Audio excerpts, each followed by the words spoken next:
Hi guys, మా అజ్జుబాయ్ అయితే mobile అయితే కొన్నాడు, కానీ ఇంతవరకు అయితే అన్బాక్సింగ్ అయితే చేయలేదు. దానికైతే మంచి ముహూర్తం అయితే రాలేదు. అందుకని చెప్పి ఈ రోజు అయితే మంచి ముహూర్తం అయితే సెట్ అయింది. ఏదో ఒక ఫోన్ కొంటాడు అనుకున్నాం, కానీ ఇంత పెద్ద ఫోన్ కొంటాడని ఊహించను కూడా ఊహించలేదు. దీని ప్రైస్ ఎవరికైనా తెలిసి కింద కామెంట్ అయితే చేయండి మర్చిపోకుండా. ఓవర్ గా ఫోన్ బాక్స్ లుక్ చూస్తుంటే నా మైండ్ పోయేలా ఉంది. బాక్స్ అన్బాక్సింగ్ చేసే లోపు మీ సుజమైత్రి చేతులతో మన వీడియోని లైక్ చేసి షేర్ చేసి సబ్స్క్రైబ్ చేసుకోవచ్చు కదా. వీళ్ళ ఇంటికి రావడానికి మరో ఇంకో కారణం ఏంటంటే వీళ్ళ ఇంట్లో రకరకాల స్వీట్లు అయితే పెడతా ఉంటారు ఎనీ టైం వెళ్ళినప్పుడల్లా. మినిమం కాకినాడ అంటే ఆ మాత్రం ఉంటుంది. అన్బాక్సింగ్ చేయడానికి అయితే వాళ్ళ అమ్మగారు అయితే వచ్చేసారు. ఇంకా కత్తులు కటార్లు అన్ని ఉపయోగించి అయితే అన్బాక్సింగ్ అయితే చేసేసాం. ఈ మొబైల్ గురించి మీకు ఏమైనా స్పెసిఫికేషన్స్ తెలిసి కింద అయితే కామెంట్ చేయండి తప్పకుండా. మా అజ్జుబ్ అయితే ఫుల్ హ్యాపీగా అయితే ఉన్నాడు, ఎందుకంటే ఎప్పటి నుంచో కొందాం అనుకుంటున్నాడు కానీ కొనలేకపోతున్నాడు. ఈసారి అయితే తప్పకుండా కొందాం అని చెప్పి ఫిక్స్ అయిపోయాడు.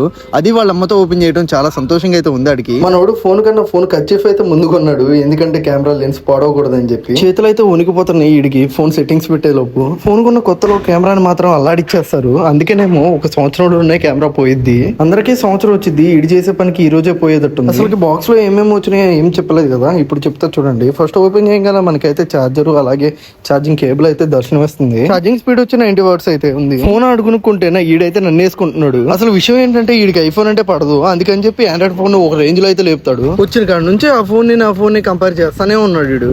సర్లే, మరో కొత్త వీడియోతో మీ ముందుకు వస్తా ఉంటా. బాయ్.